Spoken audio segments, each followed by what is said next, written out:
I've seen you with like several NFL clients you have, um, and I know that you are really into that athlete entertainer space because you've been a formal high level Division I athlete yourself. What what is it about that space that you like, and that really connects with you?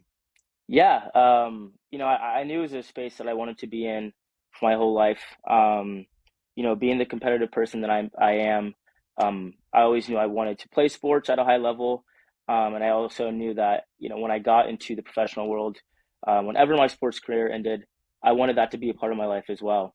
And I think it's just the fact that I can relate to a lot of those guys, the fact that I know what it's like to wake up at 5 a.m. for practice and invest your entire life into a sport, and really with the hopes and dreams of playing professionally at some point, and how easily that can be taken away, especially when it comes to their finances.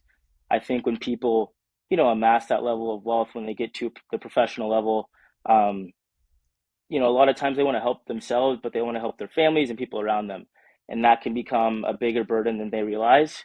And my job is to help them first not only protect their wealth when they're in when they're in the professional sport, but also grow and maintain that wealth after.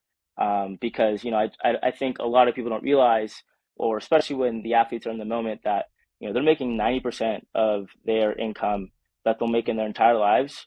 Hopefully, if they're lucky, in the first 5 to 10 years of their career.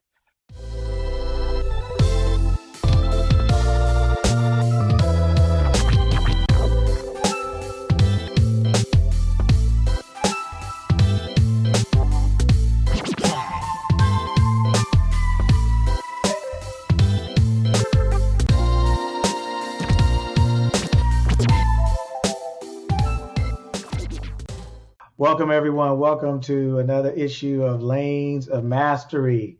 Today, I have a very special guest, my youngest brother. And, here in Lanes of Mastery, we talk to people whose brain I would like to pick, who I've identified as someone who has mastered their lane.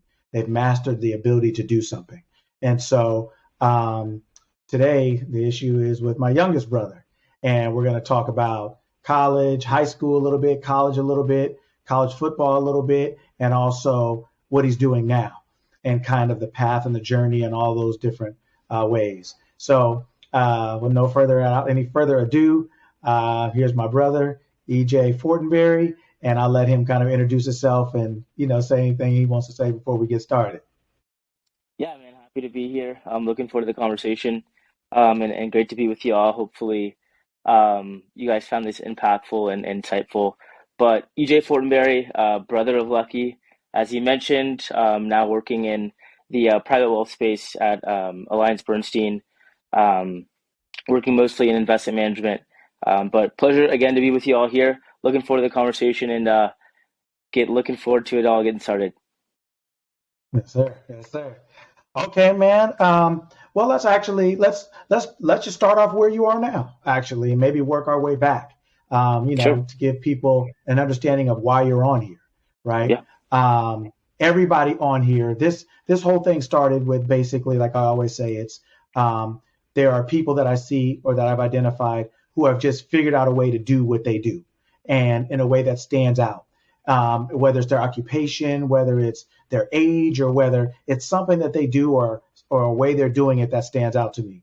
And in your case, what I really found very interesting is just because I know you is just how successful you've been at such a young age in the industry that you're in, working with the people that you've worked with, the professional athletes and the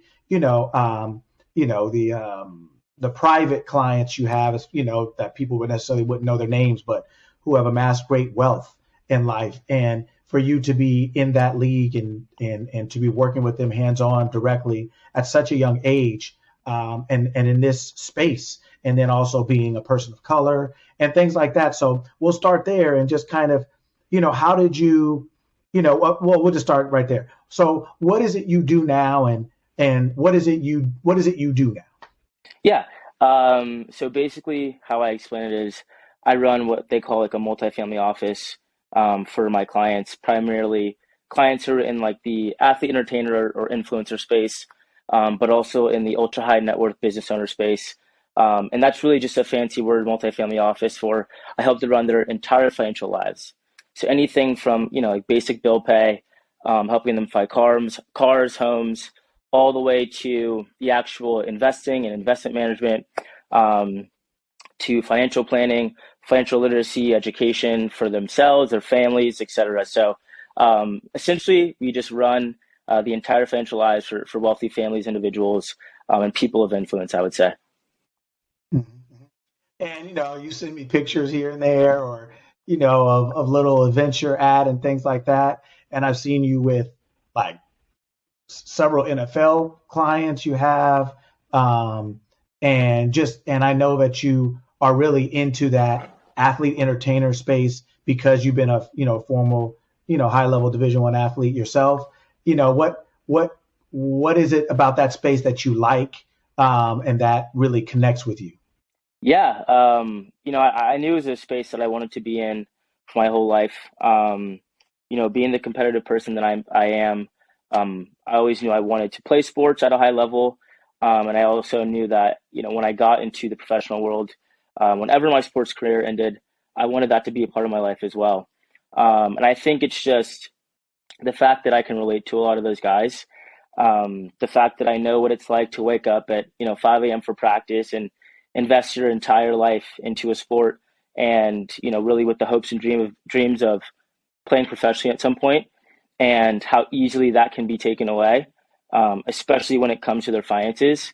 I think when people amass that level of wealth when they get to the professional level, um, a lot of times they want to help themselves, but they want to help their families and people around them. And that can become a bigger burden than they realize.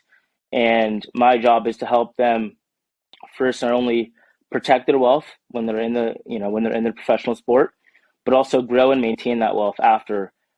Because I think a lot of people don't realize, or especially when the athletes are in the moment, that they're making 90% of their income that they'll make in their entire lives. Hopefully, if they're lucky, in the first 5 to 10 years of their career. And so, how do you think about and how do you make sure that that wealth not only can sustain yourself, but the people that are in your immediate family? But then also, how do you make sure that you are able to grow this wealth for generations to come, and but also be philanthropically inclined and give back to your community and all those things, right? And so there's a number of factors that are going on around these athletes and people that they just genuinely need help with. And it's hard to do alone, especially when you're trying to dedicate your entire life to a sport and playing at the highest level. You a lot of times need a partner or someone to help you guide you through that process of, again, creating, but also maintaining that wealth and sustaining that wealth for yourself and your family, again, for generations to come. And what have you, not about yourself quite yet, but what have you learned since being in that space, like about the space? Mhm. Yeah, it's an interesting space. It's a tough space, especially um, just given the fact that you're working with people again who are so busy, but also people who always have others coming to them with their hands out, wanting things, and so you have to be really delicate with that situation of first how do you protect that athlete, but how do you also protect the relationships that they have with their family and their friends? Because again, a lot of times these guys are getting people that are in their immediate circle or family to say, hey, I have this investment I'd love for you to take a look at and put money with, or hey, I need XYZ money for this thing that's coming up for me. Could you send it to me? And a lot of times having to play the role of the quote unquote bad guy to help protect those athletes a lot of times can be tough and uncomfortable, but it's an important role that they need help.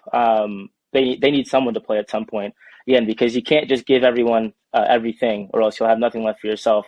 I think that's the biggest thing we try to get them to understand is you can't help anyone else until you first help yourself. And so helping yourself looks like saving, it looks like investing, it looks like protecting your assets and protecting um, you know your wealth in general. So I would say that's something that I've learned is um, you've got these are really delicate relationships and they look fun on the surface. Like you said, you see me at all the events with the athletes and doing all the cool and fun stuff.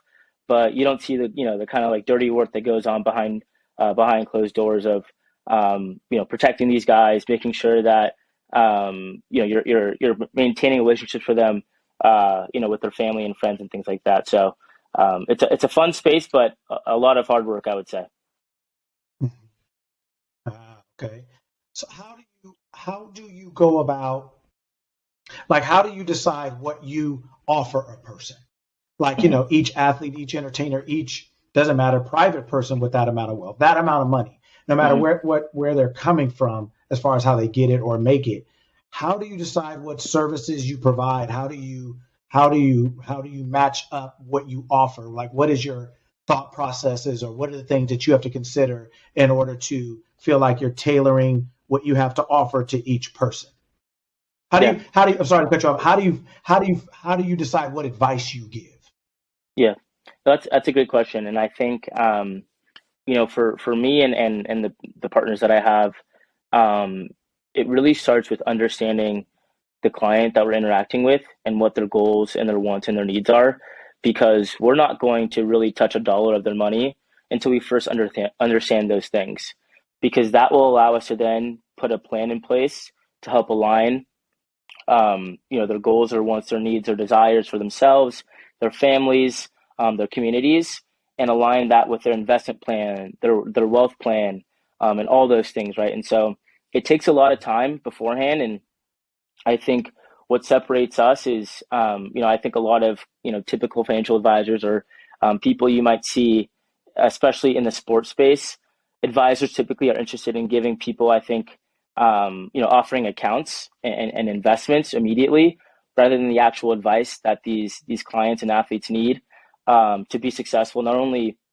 while they're playing, but far after, right? And so you have to understand, where a client wants to get to in 10, 20, 30, 40 years.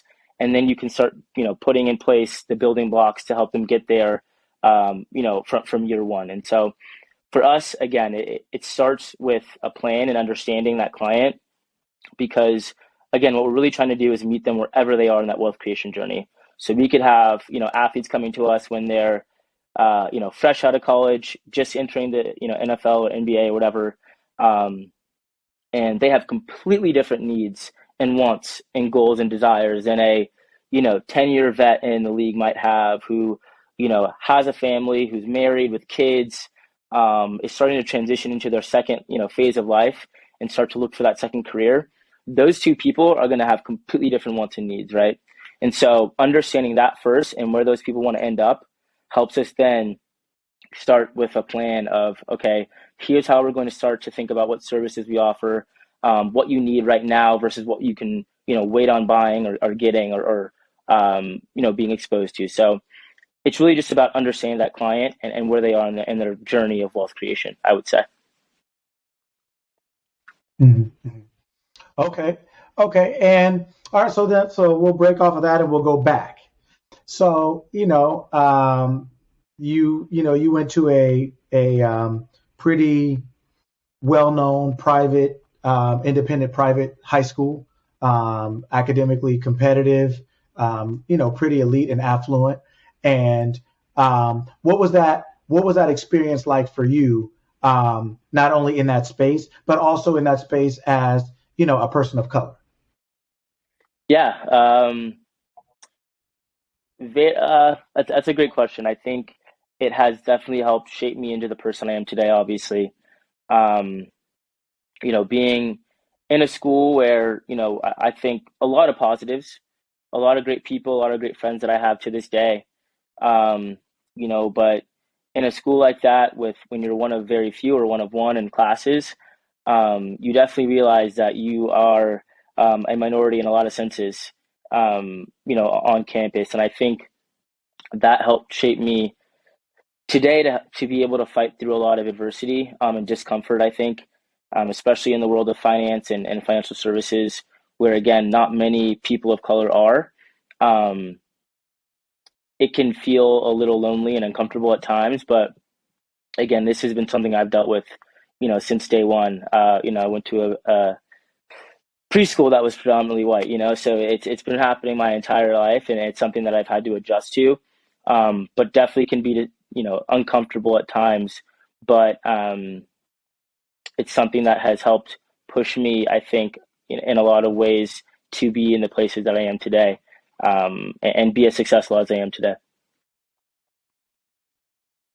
Yes, yes. Okay. And so, so now you've gone to this high school, and now you're figuring out college, right? Mhm. So, and one of the funniest times was, when mom got upset because of the school you chose instead of the one you Yeah, didn't, right? yeah, But before we hmm get to that story and that whole shenanigans, yeah. um, when you were deciding on college, right? Kind of like what colleges did you get into, and Mhm. then which one did you decide to go to and why? Yeah. So I remember my college application process was, again, one of those moments that I think has ended up defining me in a lot of ways. I had been a diehard Notre Dame fan, I think probably since seventh grade, for a number of reasons, but they were a great school academically. I knew I wanted some element of faith in my college experience as well. Notre Dame, obviously Hmm. being one of the top Catholic schools, I would say, in the country, um, and so uh, had basically been a fan of this school since I was in seventh or eighth grade, and followed their football team heavily. I wanted to play football at some point, and that was a dream of mine as well. And so basically, I had this whole idea and vision of me going to Notre Dame after I graduated high school, being in the business school, studying finance, and probably going into something like investment banking. Um, I had been talking to some of the coaches there on the track team about running and being a preferred walk on as well. And so they basically told me, hey, you get into this school, and your times are decent enough. We'll definitely give you a tryout and let you walk on here. So I pretty much thought it was in the bag. And I remember the year that I applied, Notre Dame ended up 12-0, and they ended up playing Alabama in the national championship that year. And so the school had just become largely popular. And I decided to apply early, which was a little bit more competitive. But again, this was a vision and a dream that I've had my entire life, pretty much, it felt like. And there was no way I wasn't going to get in, is what I thought at least. Um, and I remember I was sitting in a science class my senior year, and I emailed them just a couple updates about, my admissions process. Emailed Notre Dame, and they emailed me back saying, "Great, thanks for the updates. By the way, you didn't get in. I'm sorry to let you know that we won't be offering you admission to Notre Dame, and we won't even be rolling you over into the second round pool." And I read the email. I remember I got up, I left the science class, didn't say a word to my teacher, didn't say a word to any of the people in my class. I went to my dean's office and I broke down in tears. A very, very gut wrenching moment for me. Um, but again, another one of those defining moments in my life where I had to, once again learn how to deal with failure and adversity, because I that basically had blown up my whole vision and dream of like my life at the time of what I thought it would be, what I thought I'd be doing. I didn't know how I was going to bounce back. I figured there had to be some way they'd let me in if I emailed them a couple more times and figured out some sort of way to get in there. But that email never came, that letter never came. And so it basically forced me to pivot in a lot of ways. Um, and so applied to a number of schools, but ended up getting into Boston College, where I ended up going and getting into the business school. And I knew I wanted to get, far away from home. I knew I wanted kind of a change of pace, and had actually never visited Boston College at the time. But I also figured, this might be kind of like, in a weird way, my best shot at, trying to play football in college. And so I remember I emailed some of the, I think, recruiting specialists that were on campus, just a cold email. And this was definitely one of those ignorance was bliss kinds of things. I really didn't understand how tough it was to play Division One sport, let alone Division One football in the ACC. And I basically just emailed a couple people that were, part of the coaching staff at Boston College, and didn't hear anything. Followed up a couple of times, never heard anything. But when I got to campus in August for my orientation, They ended up emailing me back and were like, hey, we'll offer you a tryout, come here on XYZ date. And so I remember that's pretty much how I met one of my best friends to this day at Boston College. I was sitting in a room with him and I got an email and I was like, dude, I think I'm going to try out for the football team. And I had literally never really played football in high school. I think I played football um, for 2 months, I think it was.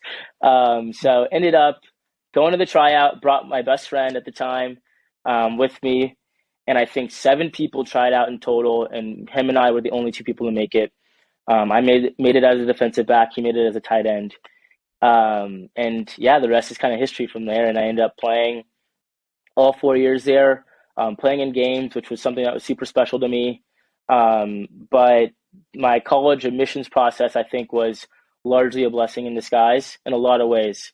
I think BC or Boston College was the perfect place for me on so many levels, socially, academically, athletically, obviously. Got the opportunity to do a lot of things that I don't think I would have had I gotten anywhere else. And so I look back on that and I am so thankful that things happened the way they did. I think it definitely, molded me in a lot of ways and toughened me in a lot of ways. But it was a tough experience at the time and in the moment. All my plans for my life, really seemed like they had blown up. But I think it's a great testament to, how it's never too late to turn things around. And as young as I was at the time, it felt like like I said, it was something that would alter like my life path. So definitely thankful that things happened the way they did, though. Wow, that's man, some of that stuff I didn't even know Yeah, myself. All the yeah, details and stuff like that, right? That's yeah, super awesome.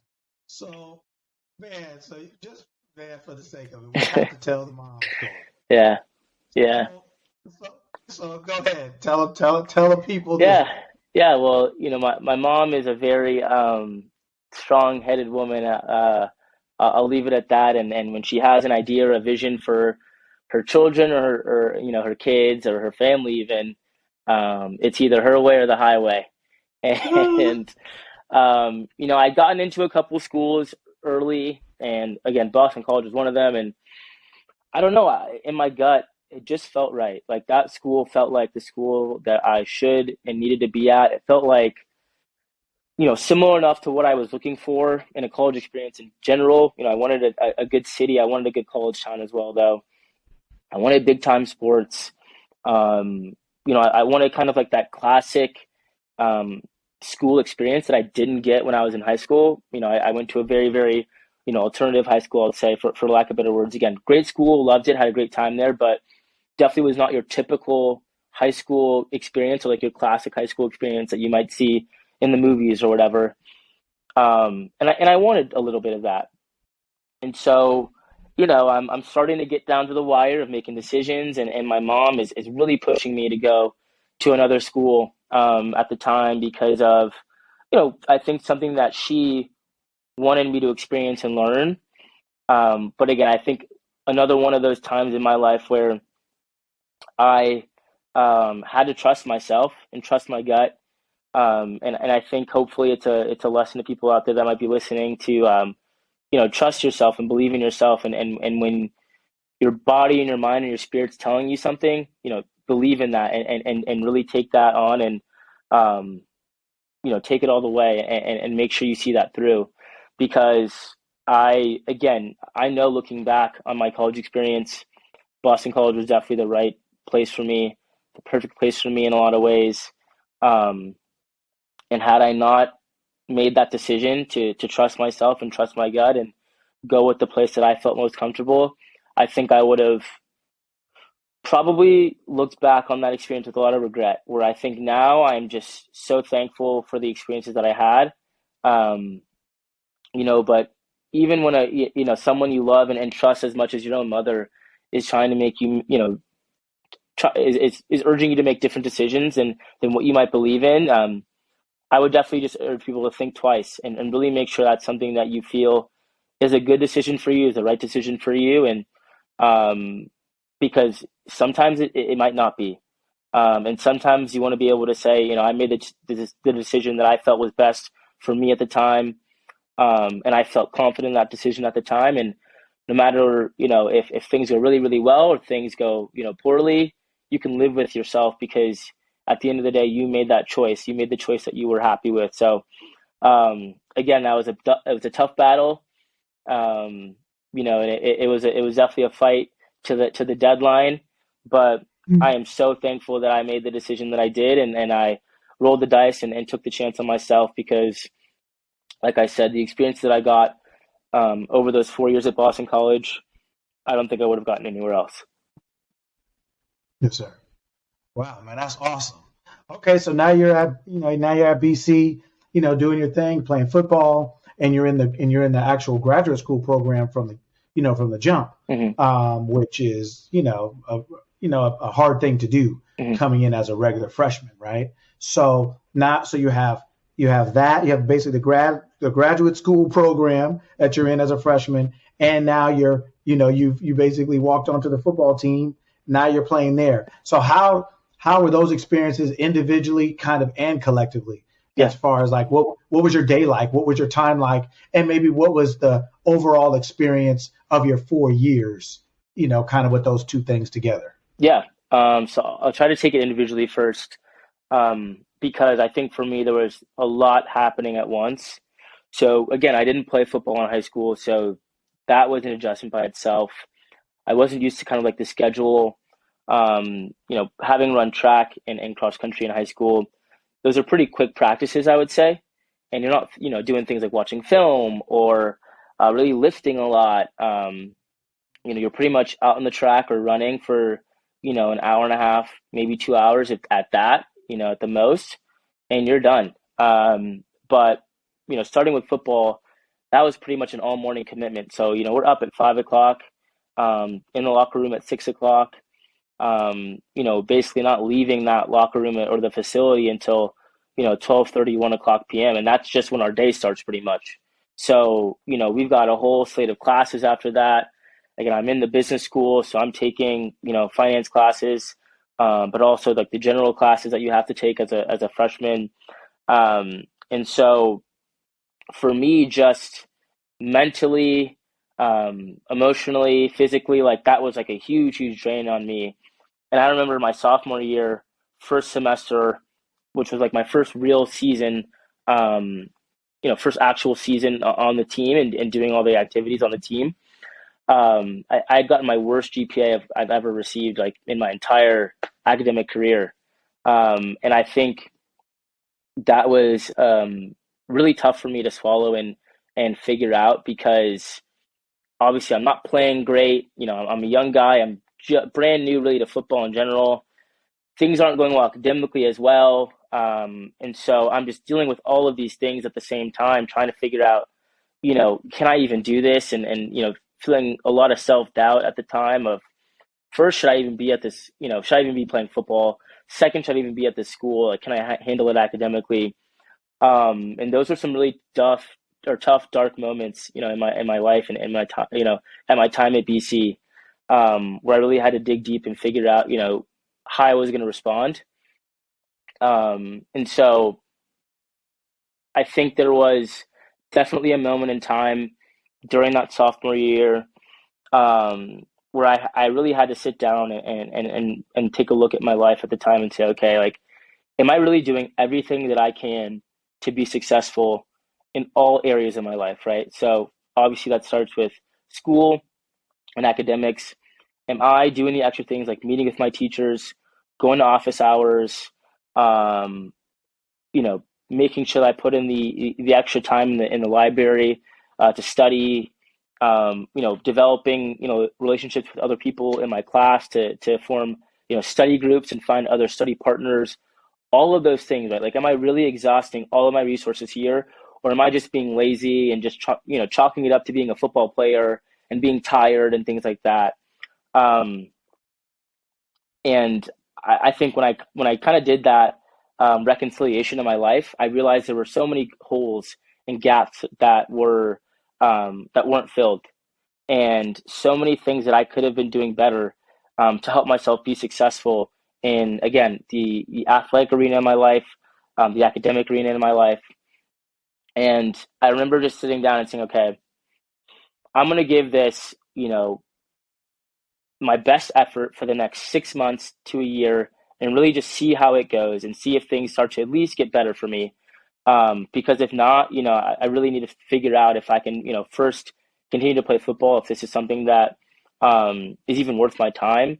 But second, again, like, really where do I fit in this school and where do I fit academically? Should I be taking, should I be taking on two majors and a minor? Are these things I should really be doing?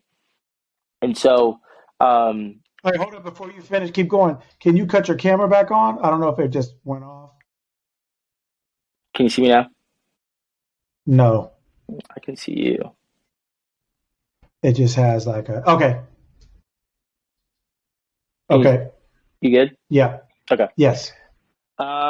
So yeah, I mean, that again, that was just a moment in time again where faced with adversity, faced with self-doubt, and I think that's been a constant theme of my life of, um, being in places where I might have started like, or started, and felt like I didn't belong, or I wasn't good enough, or why am I here, or should I even be here?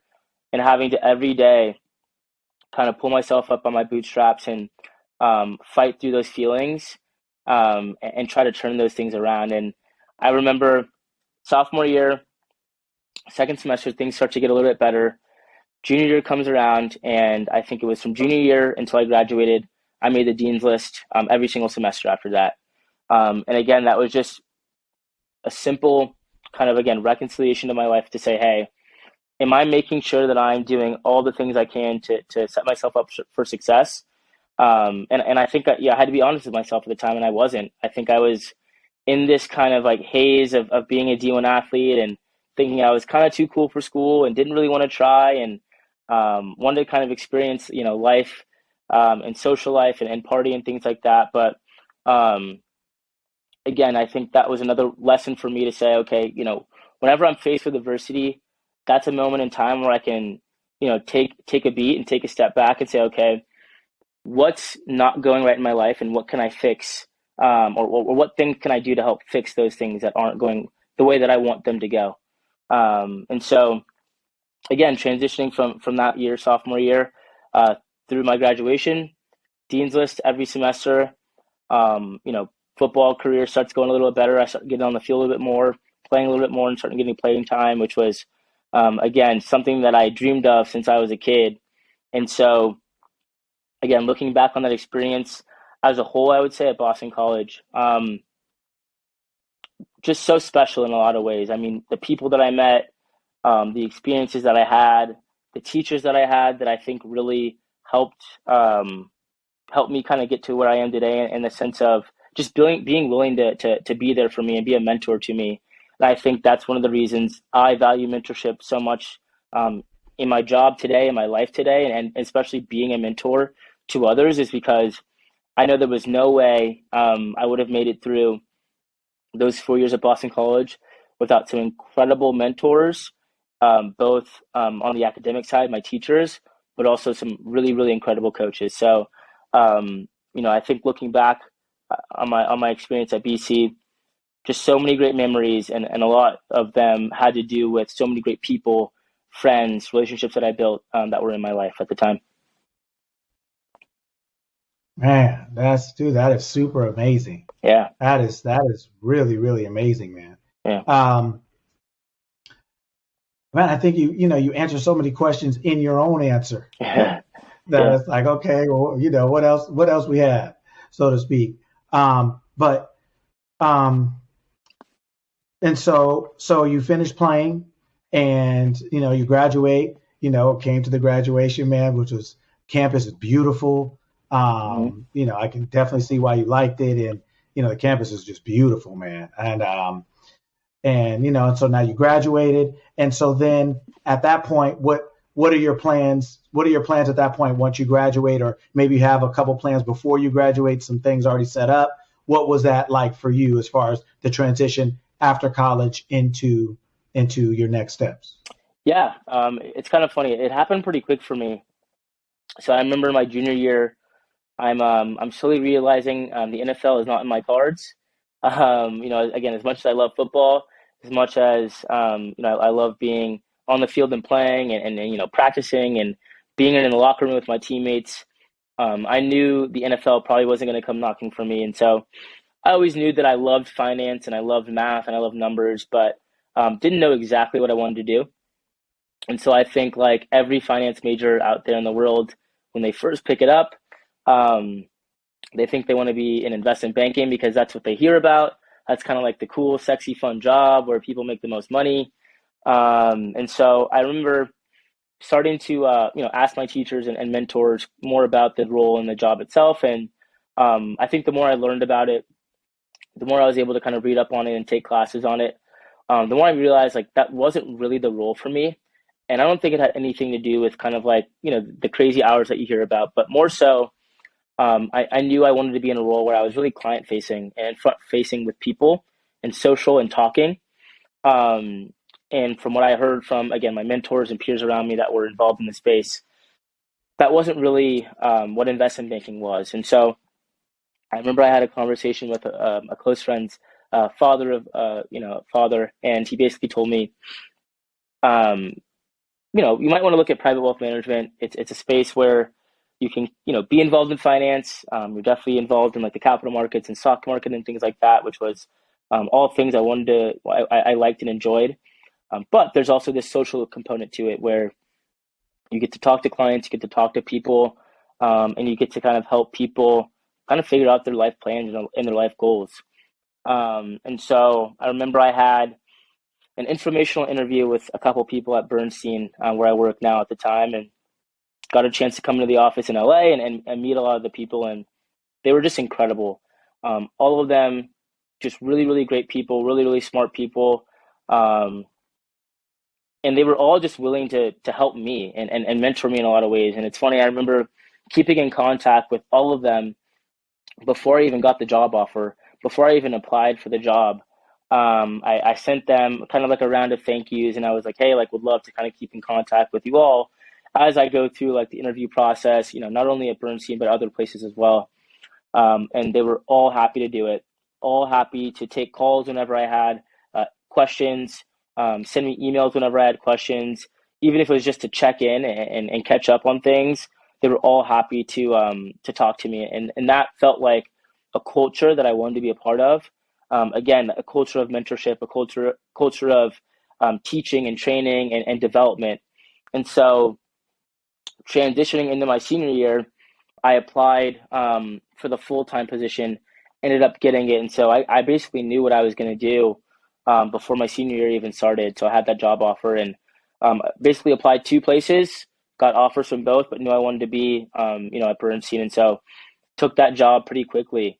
And so that transition out of college to my professional life was pretty quick because I ended up starting pretty much like a few weeks after I graduated.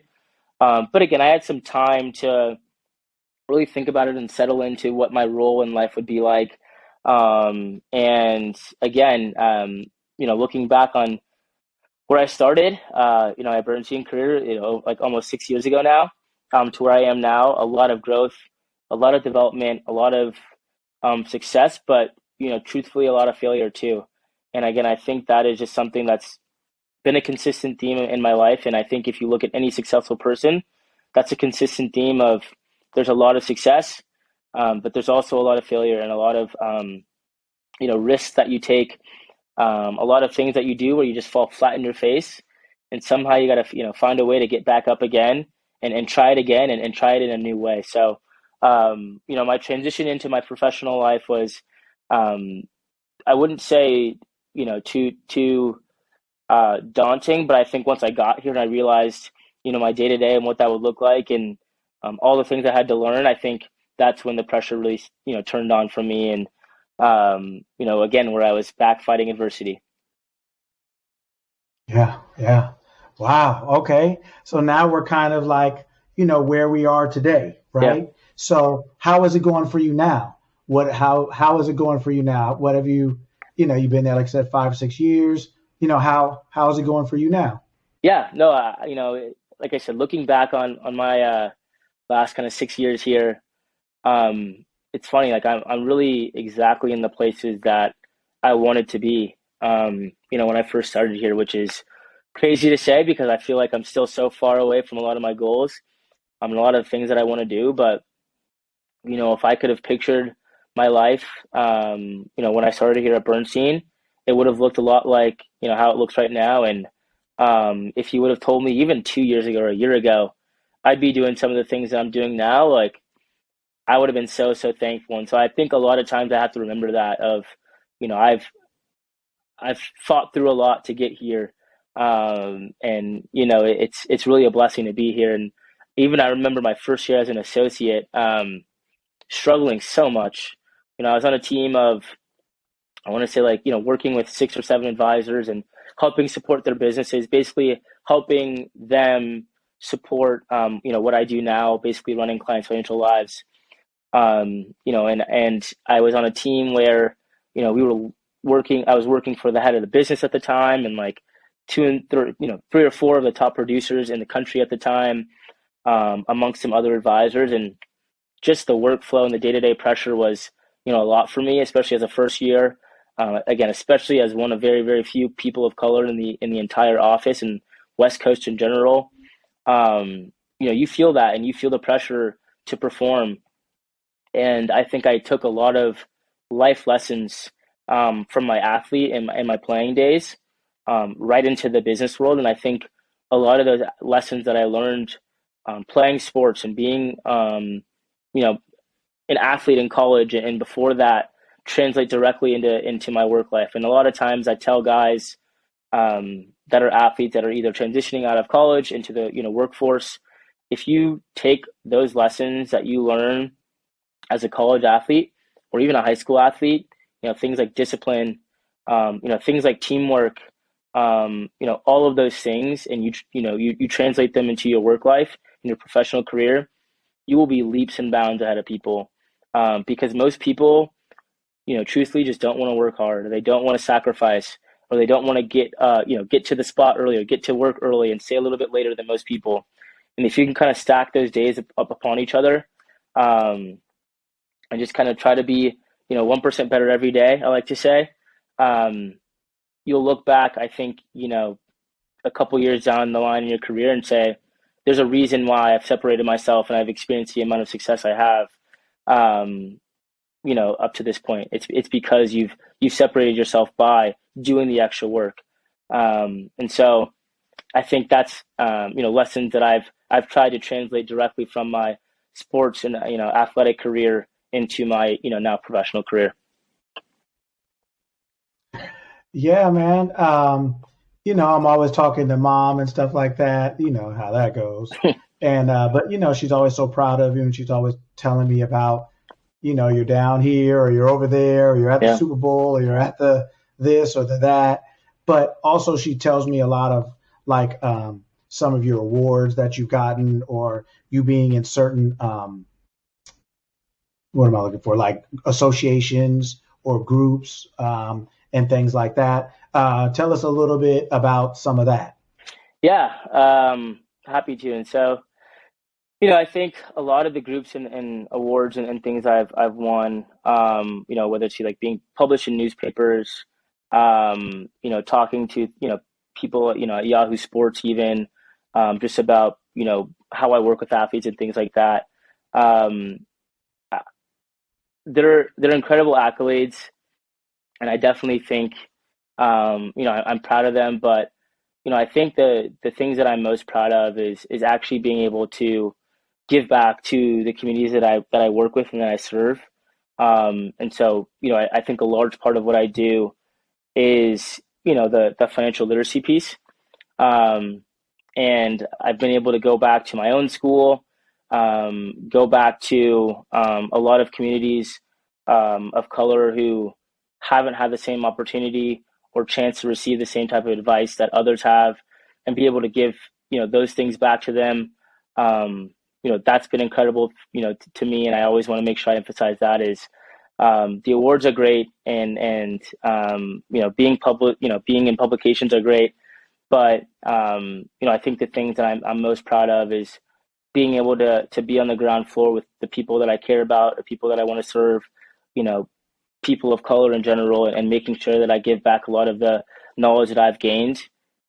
And you know, looking back on those experiences and opportunities to talk to kids and you know, talk to people who are kind of like just starting their you know, financial lives in a lot of ways, whether they have $10 million or $1. Those are kind of like the special moments for me. And so, um, yeah, man, it's been a crazy kind of ride.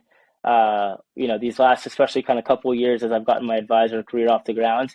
But you know, a lot of the people that I work with, such great people, such great partners, and I think a lot of the credit goes to them as well. But things I'm obviously always most proud of is what I'm doing from a you know, giving back standpoint.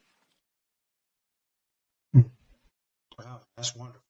You mentioned, I've heard you mention the word several times, you know, in our discussion, mentors Mm. and mentorship. What does that, what has that done for you? I think you kind of really hit on that pretty good, but what has that done for you? And who, you don't have to necessarily name names, but like, what has that done for you? What does mentorship mean to you? Yeah. And kind of things like that. What have been some good influences, or who have been some good influences, just mentorship influence, you know, in your career or even in Yeah. your life, whatever's good. Yeah. You know, I think when I think about mentorship, um, I think it's again just kind of what I was just talking about, is like giving back and pulling people up, um, you know, in the same ways that you might have been pulled up. I think everybody has had a mentor or someone in their life that has taken the extra time, you know, time that they necessarily didn't have to give them, or you know, necessarily was for them to be able to you know, help further someone else's career, life, whatever you kind of, you name it. And again, that's been something that I've had the opportunity to be exposed to, you know, since I was a kid. You know, from people like you know, from coaches that I've had, from teachers that I've had, from my parents as well. And I think it's something that probably is the biggest thing that I've been able to, or that I've had access to in my career, that's helped me get to the point that I am now. I think there's no way that I would be in the position that I am now without some incredible mentors, um, that have actually taken the time to sit down with me, figure out, you know, who I am as a person, what makes me tick, um, you know, figure out my goals, my wants and my dreams, and being able to say, hey, if you know, give me X amount of effort, I'll make sure, you know, we help you get there. And so I think some of the best, again, lessons I've been able to take, you know, from my, you know, past experiences into my career now have come from mentors and people who have, again, poured into my life, and been able to offer me advice, um, you know, for different things, or issues that I face in my career or my life. And I think it's something that is so important. And mentors can be anybody; they can be black, white, you know, female, male, whatever. And I've had mentors of all different shapes and sizes, all different ages. And I think it's something that really makes me unique. Is that I've had the opportunity to learn from so many different people, and I've been able to take kind of tidbits and pieces of knowledge from each one of those people, kind of put my own spin on it, and then utilize those, you know, in my life now. Yes, sir. Wow. Man, man. Well, this is definitely everything I hoped it would be, and even more. I think it's, you know, one, I like to hear the information and hear, you know, that, and this is for, you know, this podcast, like I call it, like the Walmart of podcasting. Like it's information, you know, from everyday people for everyday people. It's Mm-hmm. something that I hope people feel comfortable accessing when they hear you. I want someone to be able to be driving down the street, or, um, you know, or whatever they're doing. But even if they're not doing what you do, they can find themselves in something that you say or Mm-hmm. something that you've said, and they can say, "Oh, wow, I'm doing construction, but he said, if you come early or stay late, or he said, if you find a mentor, somebody who's good at it, and ask them to spend a little time with you, or like you said, bouncing back from adversity. That's what this whole podcast, Lanes of Mastery, is about. It's about being able for me to have a conversation with someone, but on behalf of the world, on behalf of society, to Mm-hmm. say, hey, this person has really achieved some really phenomenal success in their lane. And being able to talk to this person, if you listen long enough or listen well enough, you can find something in what they said that you can apply to your life, even if you're not doing the exact same thing they're doing, but you Mm-hmm. can just apply, that word that you can maybe, help you create your own lane of mastery. Right. Mm-hmm. And so, man, this has definitely been everything I hoped it would be, man. And basically, I just have one more question. Yeah. What now? Yeah. What's next? What do you see or desire for your future, from where you are now? Yeah. Man, I feel like I have a new goal almost every day, but my career right now is, so is mainly focused, like I said, on, helping manage the financial lives of, wealthy families and people, and, people like NFL MVPs to NBA All Stars to, multimillionaire, almost billionaire, business owners and things like that. And that's something I genuinely love doing. And I love helping people, again, align their goals and missions, um, with their investing and with their philanthropic efforts and things like that. But, I think it all kind of comes back to me loving to help and mentor and teach and coach people. Um, and I think, something that's always been near and dear to my heart is working with children and kids. And, I think the big goal and the big dream one day is to hopefully, be able to start, be involved in a school or start some sort of school or foundation or something like that, where I'm teaching kids and able to, build something that's truly focused on kids, whether it's financial literacy or, a school in general. I would love to do. So, I think the ultimate goal is just to always continue to give back to people and be able to be a coach and a mentor, because that's what I really feel like in my job I am right now. Is I'm really just a coach. I'm really just, someone who's able to offer advice and information and knowledge to the people that I work with or the people that I'm helping or, managing, and being able to help them go from point A to point B. And I'm able to kind of help them think about their visions and their desires and dreams for their lives, and, put in put in place a plan to kind of help them execute that. So if I can continue doing that in my life and continue to help people and be a connector to people and, help people kind of grow and get their, visions and goals off the ground, that's all I really care about. So, that's really kind of the next step for me is continuing to do those things in my life. Yes, sir. Wow, man. Well, this has definitely been, like I said before, man, a great time. This is everything I hoped it would be, man. The information that I've learned, and that hopefully society and whomever's listening is able to learn as well and take with them and apply in their own lives. Being my brother, you know how I feel about you. But for the record, man, I love you. I'm proud of you. Keep up the great work. You've always been such a good kid, and I'm glad to see that good things are happening for a good person, Yes, sir. right? And so I'm glad to see that you have faith in yourself and courage and confidence, and that you can, take a hit, Yeah. maybe get that crack back Yeah. and still get up, right? Yeah. And stuff like that. But you're doing an incredible job, and that's why I wanted to have you on, so that someone, maybe even your age, who's considering high school, or I mean, who's in high school and considering college, or considering playing sports, or just one or the other or both, just give someone something to think about, right? And some things to really think about. So, and whomever else may hear this, someone who wants a wealth manager and things like that, or someone to give them advice on their things. So, I love you and I'm proud of you as always. Much love and respect. And definitely, before I let you go, give people your contact info, so that they can reach out to you for whether it's in whatever way, if they're interested, maybe give them that, and then I'll let you get up out of here. Yeah. Yeah. So kind of, feel free to reach out anyway. You can find me. My Instagram is EJAYE. So just EJ.